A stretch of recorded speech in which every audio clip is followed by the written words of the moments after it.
अस्सलामुअलैकुम वरहमतुल्लाहि वबरकातुहू। उम्मीद है कि आप सब लोग खैर आफियत से होंगे और अपने इम्तिहान की तैयारी बड़े जोश के साथ कर रहे होंगे। आज की हमारी क्लास का मौजू है पंडित ब्रिज नारायण चकबस्त की हालात जिंदगी और उनके अदबी कारनामे।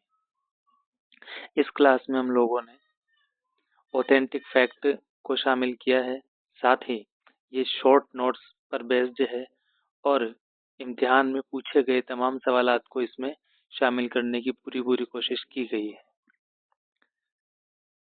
जो लोग पहली बार इस चैनल पर आए हैं उनसे मेरी गुजारिश है कि आप चैनल को सब्सक्राइब कीजिए और क्लास को पूरा एंड तक देखिए ताकि आपको क्लास का जो कंटेंट है उसकी गहराई का पता चल सके। अब हम क्लास को शुरू करने जा रहे हैं। जैसा कि हमने थंबनेल में देख लिया है कि हम लोग आज पंडित ब्रिज नारायण चकबस्त की सवाने हयात पढ़ेंगे। तो इनसे मुतालिक जो ज़रूरी और अहम बातें हैं वो इस तरह से हैं। पंडित ब्रिज नारायण की पैदाइश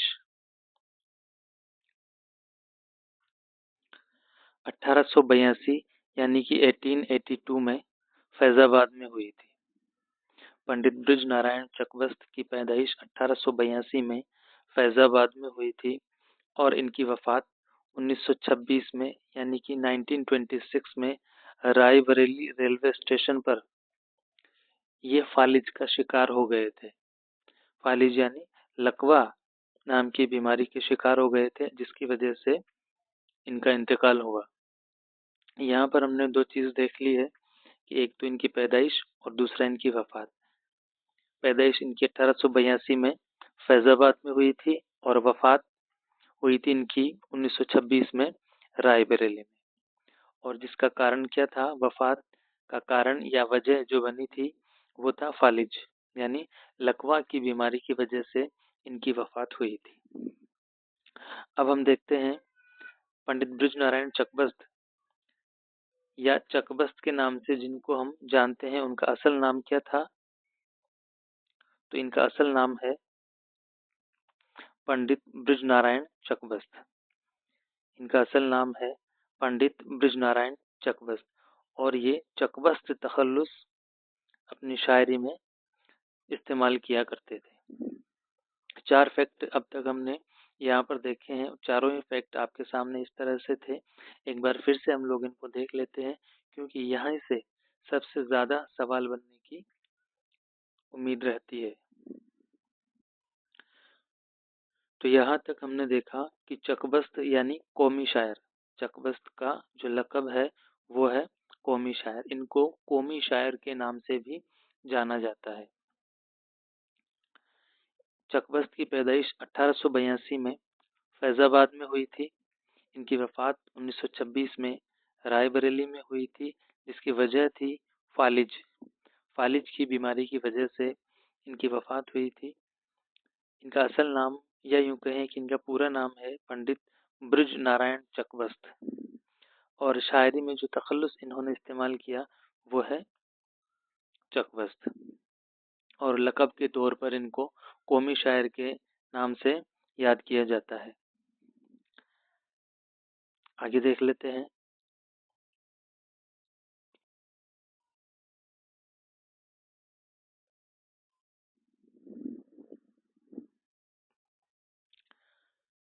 चकबस्त को कौमी शायर के तौर पर याद किया जाता है, ये इनका लक़ब है। अब देखेंगे इनके वालिद का क्या नाम है। तो इनके वालिद पंडित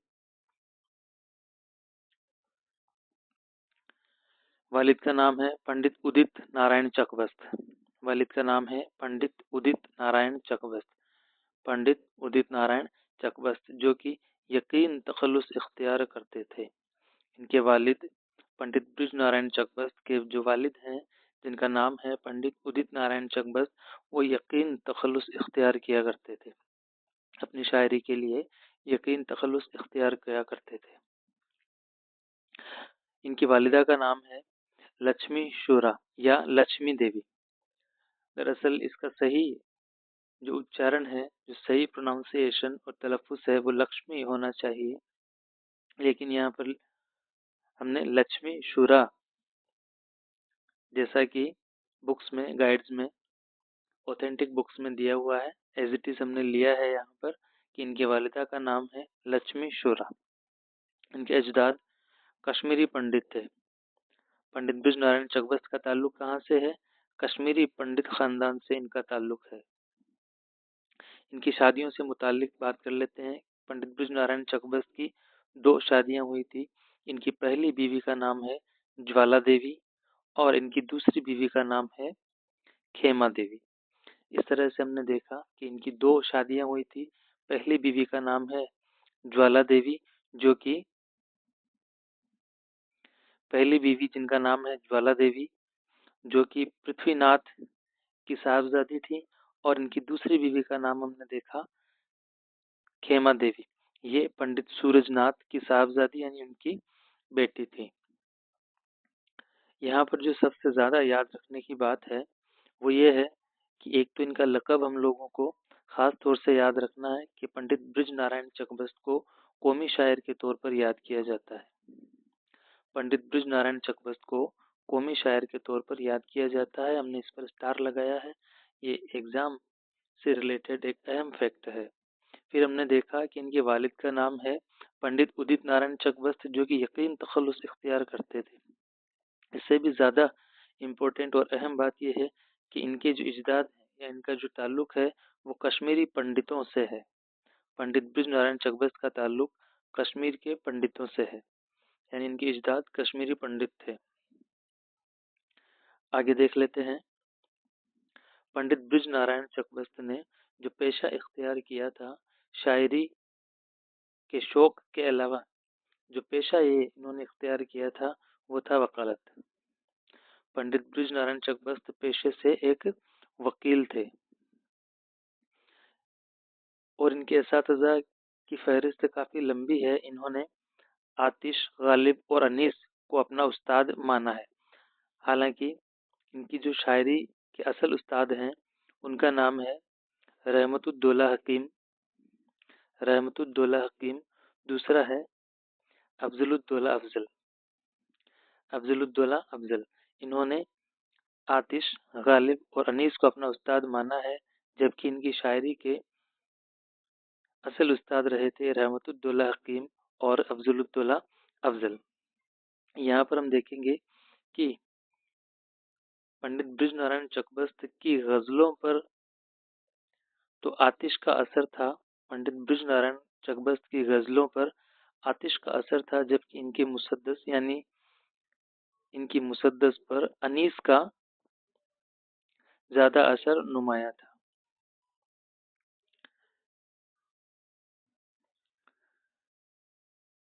तो यहाँ तक हमने देखा कि चकबस्त की गजलों पर आतिश का असर है और इनकी मुसद्दस पर अनीस का असर ज्यादा नुमाया तौर पर देखा जा सकता है। फिर हमने इनके उस्ताद रहमतुद्दौला हकीम और अफजलुद्दौला अफजल के बारे में भी देख लिया है। आगे हम देखेंगे कि पंडित ब्रिज नारायण चकबस्त ने शायरी का आगाज या शायरी की इब्तिदा गोई से की थी। अक्सर मामलों में हमको देखने के लिए मिलेगा कि रिवायतन उस दौर के जितने भी तमाम बड़े शुअरा हुए हैं उन तमाम ने गजल गोई से ही अपनी शायरी की इब्तिदा की है। इसी तरह से इन्होंने भी गजल गोई से ही अपनी शायरी की इब्तिदा की है। इनकी पहली नज्म का नाम है हुब्बे कौमी। चकबस्त की पहली नज्म है हुब्बे कौमी, जो कि 1894 में मंजर आम पर आई थी और ये एग्जाम के लिहाज से काफी अहम हो सकता है। पूछा जा सकता है कि पंडित ब्रिज नारायण चकबस्त की पहली नज्म का नाम क्या है, तो हमको बताना है कि इनकी पहली नज्म है हुब्बे कौमी, जो कि 1894 में 1894 में मंजर आम पर आई थी। इससे पहले हम देख कर के आ चुके हैं कि इनके आबा और अजदाद कश्मीरी पंडित थे। कश्मीरी पंडितों के खानदान से इनका ताल्लुक है। तो ये जो नज्म इन्होंने हुब्बे कौमी 1894 में लिखी है, इसका ताल्लुक कश्मीरी पंडितों की कॉन्फ्रेंस में इस नज्म को इन्होंने पहली बार सुनाया था। इनकी जो पहली नज्म है जिसका नाम है हुब्बे कौमी 94 में ये मंजर आम पर आई थी। इस नज़्म को इन्होंने पहली बार कहाँ सुनाया था? कश्मीरी पंडितों की कॉन्फ्रेंस में इस नज़्म को पहली बार इन्होंने पेश किया था, पढ़ करके सुनाया था। अब हम आ गए हैं पंडित ब्रिज नारायण चकबस्त से मुतालिक सबसे अहम मौजू पर, यानी इनकी अदबी खिदमात, इनके अदबी कारनामे पर, जहाँ से सबसे ज़्यादा सवालात पूछे जाने की संभावना बनी रहती है। तो एक बार देख लेते हैं कि चकबस्त की अदबी खिदमात क्या क्या हैं। इन्होंने एक माहनामा जारी किया था। उस माहनामा का नाम है सुबह उम्मीद और ये 1918 में जारी हुआ था। पंडित ब्रिज नारायण चकबस्त का जो माहनामा है उसका नाम है सुबह उम्मीद और ये 1918 में जारी हुआ था। आगे देखेंगे कि इन्होंने कुछ ड्रामे भी लिखे हैं, जिनमें अहम ड्रामे इस तरह से हैं। पहला ड्रामा है कमला और दूसरा है राज दुलारी। इनका एक माहनामा अभी तक हमने पढ़ा है जिसका नाम था सुबह उम्मीद 1918। इसके बाद हमने इनके ड्रामों के बारे में बात की है जो इस तरह से हैं कमला और राज दुलारी, कि दो अहम ड्रामे हैं कमला और राज दुलारी। अब बात कर लेते हैं चकबस्त के शेरी मजमुओं के बारे में। तो इनके शेरी मजमुए इस तरह से हैं, शेरी मजमुओं के नाम इस तरह से हैं। पहला है सुबह वतन, ये 5 हिस्सों पर मुश्तमिल है और इस मजमुए में 9 शख्सी मराशी भी शामिल है। 9 शख्सी मराशी भी इस मजमुए में शामिल है। इनका जो पहला या यूं कहें सबसे अहम शेरी मजमुआ कौन सा है, तो उसका नाम हो जाएगा सुबह वतन। सुबह वतन जो कि 5 हिस्सों पर मुश्तमिल है। इस मजमुए में 9 शख्सी मराशी भी शामिल है। एक बात और हम लोगों को यहाँ पर याद रखने की है, वो ये है कि पंडित ब्रिज नारायण चकबस्त को शख्सी मर्सिया निगार के तौर पर भी याद किया जाता है। पंडित ब्रिज नारायण चकबस्त को शख्सी मर्सिया निगार के तौर पर भी याद किया जाता है। इन्होंने सबसे ज़्यादा शख्सी मर्सिया लिखे हैं, जैसे कि इन्होंने गोखले का मर्सिया, तिलक का मर्सिया, इस तरह से कई हिंदुस्तानी रहनुमाओं के मर्सिये लिखे हैं, इसलिए इनको शख्सी मर्सिया निगार के तौर पर भी याद किया जाता है। दो बातें हमको इनसे मुतालिक याद रखनी है, एक तो इनका लक़ब कि ये कौमी शायर हैं, दूसरा शख्सी मर्सिया निगारों की के तौर पर इनका दर्जा अव्वल नंबर का है, यानी शख्सी मर्सिया निगार के तौर पर भी इनको याद किया जाता है। कौमी शायर से मुराद यहाँ पर देशभक्ति के गीत, देशभक्ति से मुतालिक नज़में और शायरी करने से है। इसलिए इन्होंने सबसे ज़्यादा देशभक्ति और राष्ट्र प्रेम से मुतालिक शायरी की है, इसलिए इनको लक़ब दे दिया गया कौमी शायर। यहाँ पर हमने इनके ड्रामों और शेरी मजमुओं की बात की है। तो इनके 2 ड्रामे थे जिनको हमने हमारे नोट्स में शामिल किया है, वो इस तरह से हैं कमला और राज दुलारी। फिर हमने इनके शेरी मजमुए देखे हैं जिनमें सुबह वतन सबसे ज़्यादा इम्पोर्टेंट है, इम्तिहान में आने के चांस हैं इसके। ये 5 हिस्सों पर मुश्तमिल है, 5 हिस्सों पर मुश्तमिल है और इस मजमुए में 9 शख्सी मर्शिये शामिल है। इसके अलावा इनके शेरी मजमुओं में है जलवाए सुबह और अगले लोग, ये भी इनके शेरी मजमुए हैं। 3 शेरी मजमुए देखे हैं हमने, सुबह वतन, जलवाए सुबह और अगले लोग। यहाँ से अब हम आगे बढ़ते हैं और इनकी कुछ अहम नज़मों पर नज़र डालते हैं। हम पढ़ रहे हैं पंडित ब्रिज नारायण चकबस्त की अहम नज़में। पंडित ब्रिज नारायण चकबस्त की अहम नज़में इस तरह से हैं कि इनकी जो पहली नज़्म है उसका नाम है हुब्बे कौमी और ये 1894 में मंजर आम पर आई थी और ये एग्ज़ाम के लिहाज से सबसे ज़्यादा इम्पोर्टेंट है, अहम है। इनकी पहली नज़्म है हुब्बे कौमी। इसके बाद अब हम देखेंगे कि शहपारे जो इलाहाबाद यूनिवर्सिटी से बुक निकलती है उसमें इनकी 3 नज़मों को शामिल किया गया है, जिसमें से जो पहली नज़्म है जिसका नाम है आवाज़े कौम, ये 1916 में मंजर आम पर आई थी। ये नज़्म आरपीएससी फर्स्ट ग्रेड के सिलेबस में शामिल की गई है। तो इस तरह से हमको याद हो जाएगा ये 2 नज़्में हमने याद कर ली है। पहली नज़्म है हुब्बे कौमी जो कि 1894 में मंज़िल-ए-आम पर आई थी। दूसरी नज़्म है आवाज़े कौम जो कि हमारे निसाब में शामिल है। इसके अलावा गोखले और होम रूल, ये इनकी 3 अहम नज़्में हैं। ये शहपारा इलाहाबाद यूनिवर्सिटी वाली बुक में दर्ज हैं। फिर हम देखेंगे, ये मैंने इनको डिवाइड इसलिए किया है कि शहपारा वाली नज़्म और नेट के निसाब में शामिल है पहली नज़्म, ताकि हम लोगों को याद करने में आसानी रहे इसलिए। बाकी अगर हम चाहें तो इनको सीधे फहरिस्त के तौर पर भी याद रख सकते हैं। तो जो नेट के निसाब में इनकी नज़्में हैं वो है रामायण का एक सीन। रामायण का एक सीन, ये वो सीन है जब भगवान राम 14 साल के वनवास के लिए रवाना होने से पहले अपनी माँ से मिलने के लिए जाते हैं, उनसे इजाज़त लेने के लिए जाते हैं। तो वो जो इमोशनल मोमेंट है, वो जो इमोशनल पल है,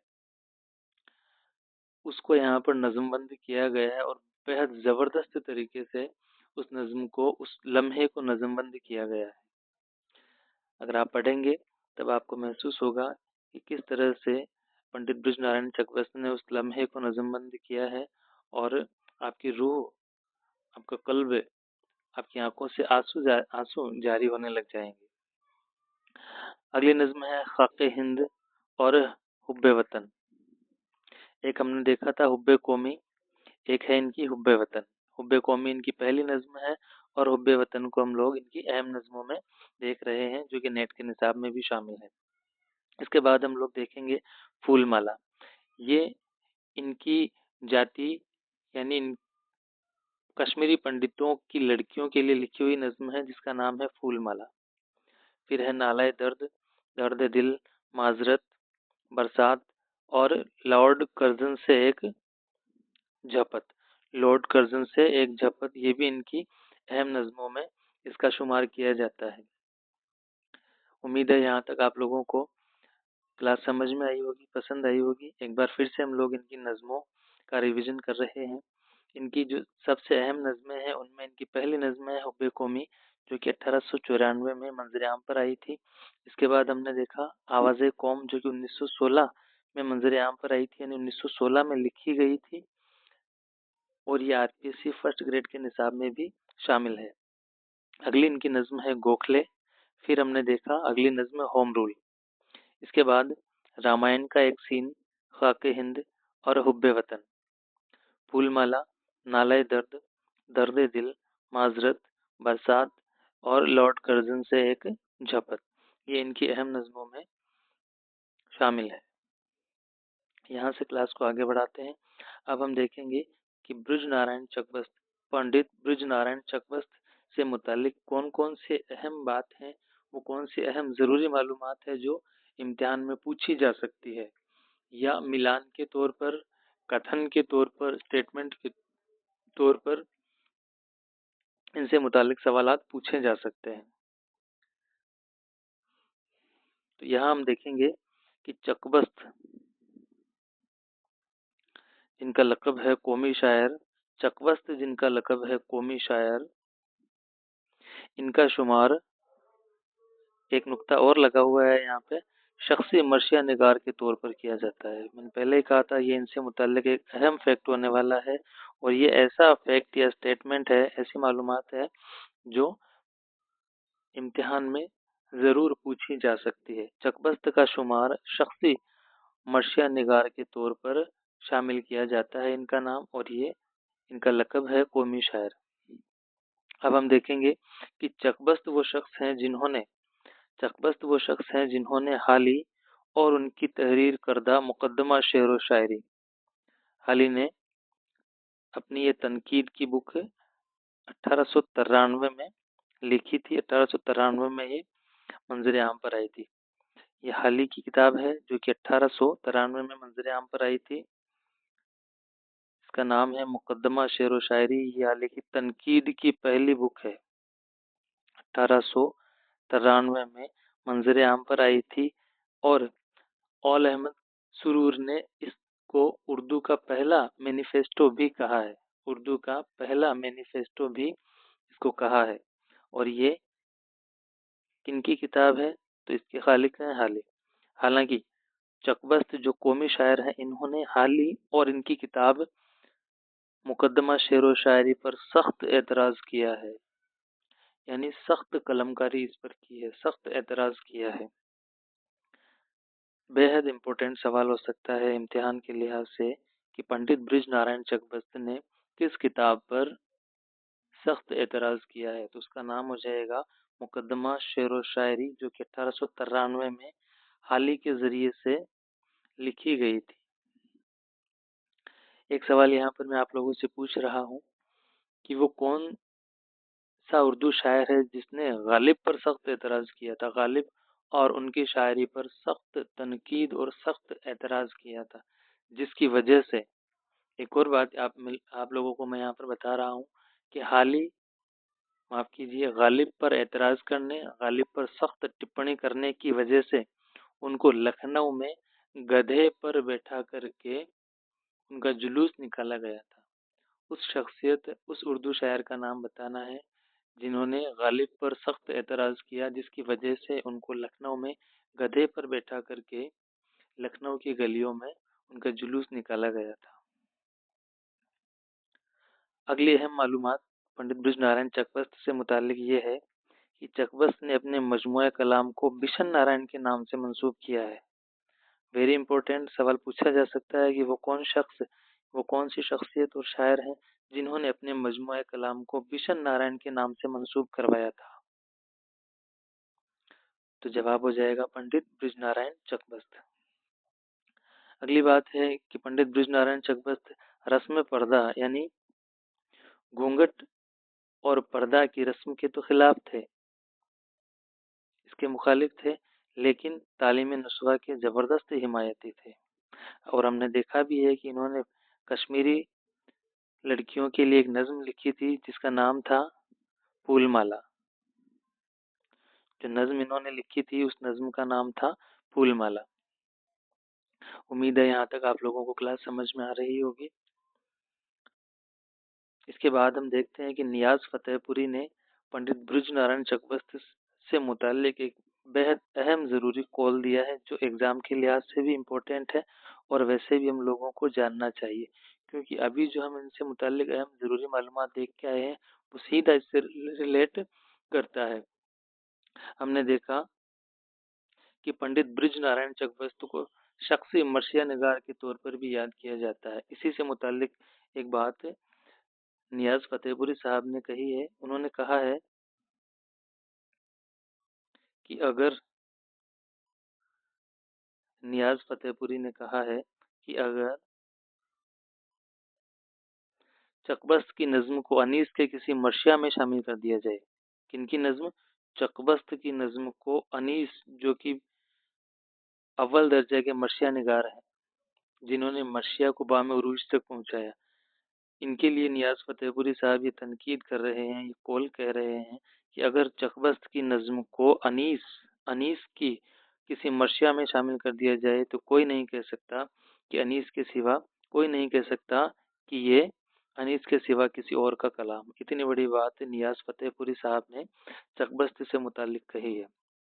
यानी ये मर्शिया भी बेहद खूबसूरत लिखा करते थे। मर्शिया में भी इन्होंने खूब नाम कमाया है, मर्शिया में भी इनका खूब इकबाल हुआ है।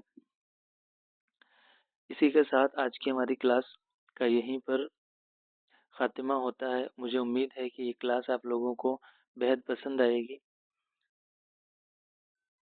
अगर आप लोग चैनल पर नए आए हैं तो चैनल को सब्सक्राइब कीजिए, क्लास को लाइक कीजिए और एक पॉजिटिव कमेंट कीजिए, ताकि हम लोग आगे की क्लासेस बनाने के लिए मोटिवेट हो सकें। अस्सलाम वालेकुम वरहमतुल्लाहि वबरकातुहू।